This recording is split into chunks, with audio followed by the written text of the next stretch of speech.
All right, welcome to all. ये video series रहने वाली है पार्ट नंबर 7 यानी कि P7 chapter wise MCQ science बंदरोगा के लिए। और इस टेस्ट सीरीज का सबसे मेन इंपॉर्टेंट यूनिक थिंग यही है कि हम डिटेल्ड एक्सप्लेनेशन हर एक क्वेश्चन का देते हैं। हर एक क्वेश्चन के साथ आप 2-3 नए जो है क्वेश्चन भी सीख जाते हैं। ओके नाउ, ये सीरीज पूरी ऑनलाइन टेस्ट की तरह रहती है। आप क्या कर सकते हैं, जो भी हम क्वेश्चन पूछेंगे आपसे पॉज करके आप आंसर कमेंट बॉक्स में दे सकते हैं और अपने नंबर बता सकते हैं, ठीक है। बाकी बहुत सारे अपडेट के लिए, बहुत सारी दूसरी चीज़ों के लिए आप हमारे टेलीग्राम ग्रुप को ज्वाइन कर सकते हैं, जहाँ पर हम बहुत सारी फ्री PDF शेयर करते रहते हैं हिंदी और इंग्लिश मीडियम में, ठीक है। आपको क्या करना है, सर्च बॉक्स में आपको ये टाइप करना है, देखिए पंकज बोहरा 2, ठीक है। तो ये स्मॉल लेटर में जैसा लिखा गया है सर्च बॉक्स में वही टाइप करना है, जिससे कि आप हमारे टेलीग्राम ग्रुप को ज्वाइन कर सकते हैं। अभी तक जिसने बंदरोगा की प्रिपरेशन नहीं की है या स्टार्ट करना चाहता है या उसको स्टडी मटेरियल नहीं मिल रहा बनाया, तो अगर आप इंग्लिश मीडियम के हैं तो आप हमारा पूरा कोर्स ले सकते हैं 999 रुपीज़ का, ठीक है। तो उसमें टेस्ट सीरीज के साथ सब चीज़, स्टडी मटेरियल एग्रीकल्चर के साथ वो आपको मिल जाता है। बट आप इंग्लिश और हिंदी मीडियम में जो टेस्ट सीरीज लेना चाहते हैं, जो सिर्फ टेस्ट सीरीज लेना चाहते हैं, वो 110 टेस्ट आपको मिलेंगे। पेमेंट मेथड बहुत ज़्यादा सिंपल है, दिए गए नंबर पर गूगल पे और फ़ोन पे आप कर सकते हैं 399 रुपीज़। जो भी आप पेमेंट करेंगे उसको आपको व्हाट्सएप में सेंड करना है स्क्रीनशॉट, फिर हम आपको टेलीग्राम में सभी PDF दे देंगे। उसके बाद आप उसे प्रिंट भी कर सकते हैं। नाउ ये सब चीज़ें हैं, आप ले सकते हैं। बाकी टेस्ट सीरीज इंग्लिश और हिंदी में दोनों में होगी, ठीक है। बाकी पूरा जो स्टडी मटेरियल है वो जनरली इंग्लिश मीडियम के लिए हमने फ्रेम किया हुआ है। ओके नाउ, टेस्ट सीरीज को देख लेते हैं। जैसा हम चैप्टर वाइज MCQ कर रहे हैं, तो chapter 1 matter in our surrounding, class 9th का ये चैप्टर रहेगा। इसके बारे में पढ़ लेते हैं, कौन कौन से क्वेश्चन डिस्कस करेंगे। ओके नाउ, वीडियो स्टार्ट करने से पहले वीडियो को ज़्यादा से ज़्यादा लाइक कीजिए, शेयर कीजिए बहुत सारे लोगों को जो भी बंदरोगा के एस्पिरेंट हैं, ताकि हम डेली के बेसिस पर आपके लिए रेगुलर कंटेंट लाते रहें। सेक्शन ए, पहला क्वेश्चन है, which of the following has the strongest inter particle force of the room temperature at the room temperature. Inter particle force of attraction क्या होता है, यानी कि जो इंटरमोलिकुलर फोर्स ऑफ अट्रैक्शन होता है, पार्टिकल्स किसके बीच में क्लोज होंगे। एक चीज़ इसके बेसिस पर एक हिंट देता हूँ, जिसका सबसे ज़्यादा मेल्टिंग पॉइंट होगा, जिस सब्सटेंस का सबसे ज़्यादा मेल्टिंग पॉइंट होता है, उतना ही फोर्स ऑफ अट्रैक्शन उनके पार्टिकल्स में ज़्यादा होता है। तो उसके बेसिस पर आप लगा सकते हैं, ठीक है। क्वेश्चन देखिए, बहुत सिंपल सा है, निम्नलिखित में से किसके पास रूम टेम्परेचर में सबसे मजबूत इंटर पार्टिकल बल होगा, ठीक है। तो ऑप्शन है 4, nitrogen, mercury, iron and chalk. Chalk तो बिल्कुल भी नहीं होगा, मरकरी बिल्कुल भी नहीं होगा, लिक्विड होता है, नाइट्रोजन गैस होती है, तो बचा क्या, आयरन बचा। तो हमारा क्या होता है, सिंपल सी बात है, जिसका सबसे ज़्यादा मेल्टिंग पॉइंट वही इंटरमोलिकुलर फोर्स ऑफ अट्रैक्शन ज़्यादा होगा। पहला आंसर क्या हो जाएगा हमारा, C। Okay now, next question है, what is volume of gases, question mark. गैसों का आयतन क्या है, 4 ऑप्शन दिए गए हैं, उसके बेसिस पे क्या डेफिनेट होता है, निश्चित, लगभग शून्य, बड़े कंटेनर की मात्रा में। तो volume of gases, solid, liquid, gases, उसके बाद प्लाज्मा होता है, फिर बोसाइस्टीन होते हैं, ये स्टेट्स ऑफ मैटर कहलाते हैं। बट सभी के बेसिस पर अगर देखें, सॉलिड का definite shape and definite volume होता है, बट अगर गैसेस की बात करें तो उनका ना ही डेफिनेट शेप होता है, ना ही डेफिनेट वॉल्यूम होता है। तो जो भी हम कंटेनर में जिस भी गैस को लेते हैं वही उसका वॉल्यूम ऑक्यूपाई कर लेता है। तो आंसर क्या हो जाएगा, D। तो जो गैसीय सब्सटेंस होता है उसका कोई डेफिनेट वॉल्यूम नहीं होता है, फिर ना ही उसका शेप होता है। तो गैस को जिस भी कंटेनर में डालेंगे उसी वॉल्यूम का वो मैच कर लेता है, ठीक है। ओके, बाकी सॉलिड और लिक्विड से इसके जो पार्टिकल होते हैं बहुत ज़्यादा दूर दूर होते भी हैं। ओके नाउ, नेक्स्ट क्वेश्चन है, बहुत सिंपल सा क्वेश्चन है, the change of state from solid to liquid known as. अगर सॉलिड यानी कि ठोस से तरल की अवस्था की स्थिति के रूप को जाना जाता है, मेल्टिंग बोलते हैं, बॉइलिंग बोलते हैं, फ्यूजन बोलेंगे, या नन ऑफ दिस बोलेंगे। देखिए आंसर क्या हो जाएगा, A हो जाएगा। जो भी सॉलिड होता है अगर वो लिक्विड में कन्वर्ट होता है तो उस हीट सप्लाई करनी पड़ती होगी, सिंपल सी बात है। तो जितनी हीट चाहिए होती है तो सबसे पहले उस हीट को क्या कहते हैं, लेटेंट हीट ऑफ फ्यूजन भी बोल देते हैं, ठीक है। तो ये भी डायरेक्ट इनडायरेक्टली क्वेश्चन ये भी पूछा जा सकता है कि जो हीट चाहिए होती है सॉलिड से लिक्विड में कन्वर्ट करने के लिए, उस हीट को क्या कहते हैं, वो हो जाएगा latent heat of fusion. Now एक और बहुत ज़्यादा न्यूमेरिकल फैक्ट आपको याद करना पड़ेगा कि latent heat of fusion of water कितना होता है, latent heat of fusion of water. Okay, तो ये कितना हो जाएगा, 334 जूल पर ग्राम। ये क्वेश्चन हमने आज अपने इसी ग्रुप में भी पूछा हुआ था, ये देखिए। तो आंसर कितना है, यही है 334 जूल पर ग्राम। तो यहाँ पर आपको बहुत सारी पीडीएफ भी मिलती हैं। अगर आप हिंदी मीडियम के हैं तो यहाँ पर एक जनरल साइंस की हिंदी एमसीक्यू वाली हमने आपको शेयर की है, तो आप ये भी देख सकते हैं ग्रुप को ज्वाइन करके। बाकी आप डिस्कशन ग्रुप को भी ज्वाइन कर सकते हैं, ठीक है। फ्री जितने भी वनदरोगा के एस्पिरेंट है उस ग्रुप में डेली के बेसिस पर डिस्कशन करते हैं। ओके, तो इस क्वेश्चन से हमें दो चीज़ें सीखने को मिली। Latent heat of fusion of water कितना है, 334 joule per gram of water. Okay, now next बहुत सिंपल सा क्वेश्चन है, question number 4। Dry ice is, dry ice क्या है। 4 ऑप्शन दिए गए हैं, water in solid state, water in gaseous state, solid CO2, ठीक है। तो सूखी बर्फ है, तो 4 ऑप्शन दिए गए हैं।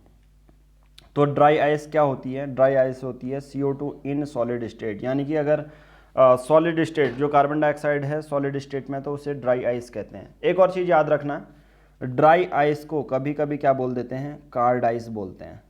ये चीज़ याद रखना, कार्ड आइस। तो डायरेक्ट क्वेश्चन पूछा जा सकता है कि what is called ice, card ice क्या है। कार्ड आइस सॉलिड CO2 होता है। जनरली ये क्यों यूज़ की जाती है, सॉलिड CO2 क्यों यूज़ की जाती है, एज ए कूलिंग एजेंट, यानी कि किसी चीज़ को ठंडा करने के लिए की जाती होगी। फिर सिंपल सी बात है। इसका फ़ायदा क्यों है, अब ठंडा करने के लिए तो पानी भी डाल सकते हैं ना, तो इसका फ़ायदा यही रहता है कि ये लोअर टेम्परेचर होता है इसका, ठीक है। किससे, वाटर आइस जैसे बर्फ़ होती है उससे लोअर टेम्परेचर होता है। और इवन जैसे तो इसमें कोई रेजिड्यू भी नहीं बचता, सबसे अच्छी बात यही है।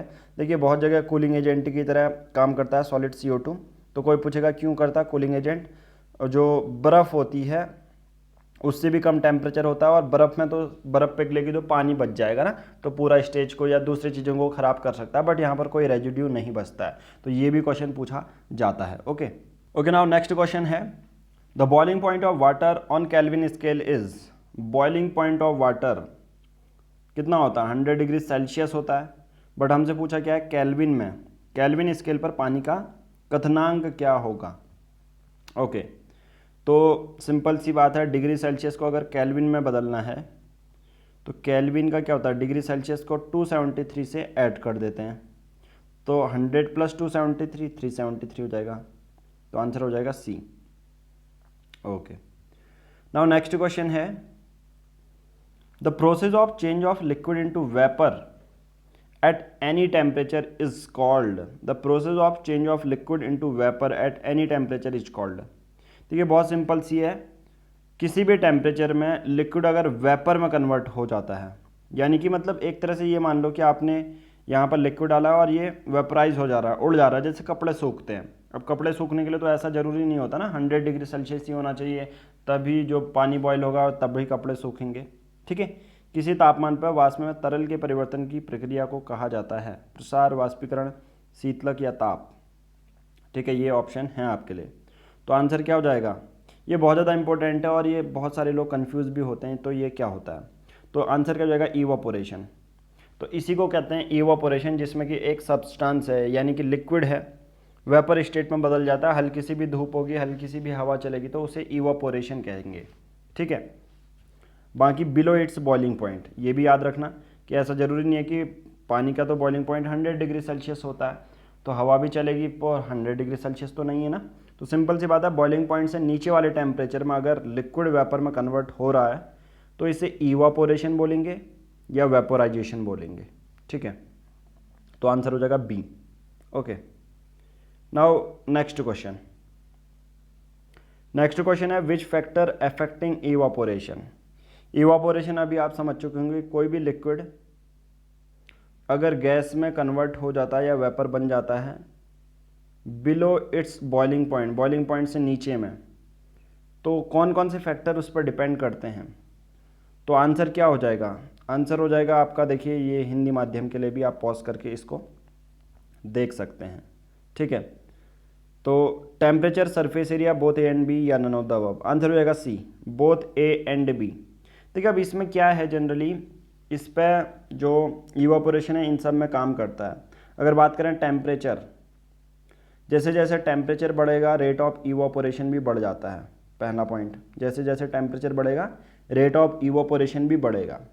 जैसे जैसे सरफेस एरिया, जितना ज़्यादा सरफेस हो गया, ठीक है, जितना ज़्यादा सरफेस एरिया होगा उतना जल्दी सूखेगा पानी या वेपराइज होगा। पर एक डेंसिटी वाला कॉन्सेप्ट आपको सबसे ज़्यादा पता होना चाहिए। अगर डेंसिटी इंक्रीज होगी तो इवापोरेशन डिक्रीज होगा, बस ये याद रख लेना, सबसे इंपॉर्टेंट है। डेंसिटी इंक्रीज होगी तो इवापोरेशन डिक्रीज होगा। बाकी जितनी ज़्यादा हवा चलेगी उतनी जल्दी कपड़े सूखेंगे, ये तो आपको पता ही है। Okay, now move to the next question. On increasing the temperature of liquid the rate of evaporation is. अगर हम टेम्परेचर को बढ़ाते हैं तो रेट ऑफ इवापोरेशन, अभी मैंने इससे पहले एक्सप्लेन किया, वही क्वेश्चन को इनडायरेक्टली हमने पूछ दिया गया है अपने उसमें।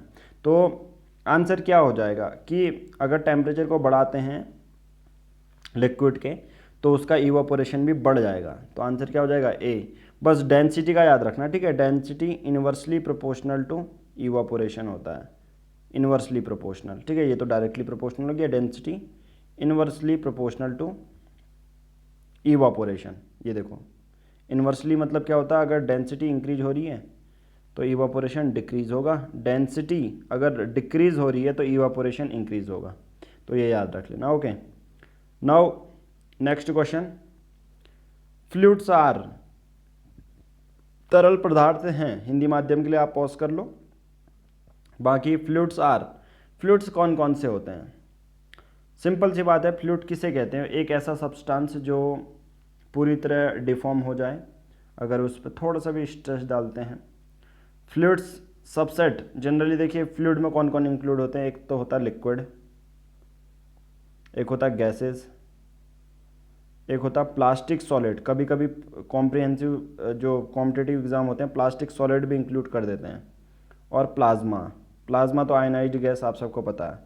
तो कौन कौन सी चीज़ें हमारे पास हैं तो उसके बेसिस पर आंसर निकालते हैं। लिक्विड एंड गैसेस, देखो सॉलिड वाला नहीं था इसमें तो गलत, सॉलिड वाला नहीं, ओनली सॉलिड गलत, तो आंसर बचा ए। तो फ्लूइड क्या हो जाएगा? आंसर क्या हो जाएगा इसमें हमारा? ए। ओके, तो ये सब याद कर लेना कौन कौन से फ्लूइड कहलाते हैं। ओके, लास्ट क्वेश्चन है आज का इस सीरीज का। Which substance undergo sublimation process. इनमें से कौन सा सब्सटेंस है जो सब्लिमेशन प्रोसेस जिसमें से अंडरगो होती है? कौन सा पदार्थ उच्च बनाने की क्रिया से गुजरता है? सब्लिमेशन का प्रोसेस समझा देता हूँ फिर आप समझ जाएंगे। सब्लिमेशन का मतलब होता है अगर कोई सब्सटेंस सॉलिड से डायरेक्ट गैस में कन्वर्ट हो जाए without going through liquid stage या लिक्विड स्टेट्स ऑफ मैटर, तो उस पर्टिकुलर चीज़ को क्या कहते हैं? सब्लिमेशन। तो नेप्थलीन, CO2, आइस या N2, तो तीन ऑप्शन गलत है, आंसर हो जाएगा नेप्थलीन।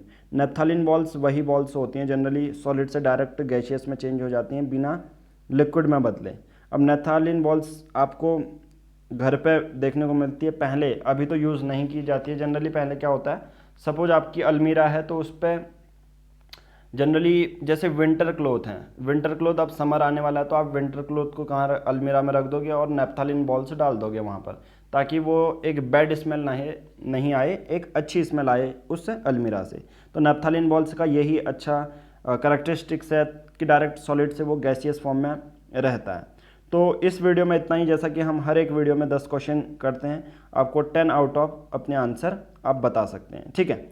बाकी अगर कोई भी स्टडी मटेरियल चाहिए PDF फॉर्म में वनदरोगा से रिलेटेड 7505134891 इस नंबर पर आपको क्या करना है? व्हाट्सएप करना है और अपना जो भी स्टडी मटेरियल चाहिए तो हम आपको प्रोवाइड करवाएंगे।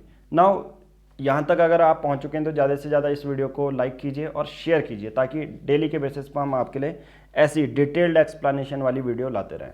Thank you.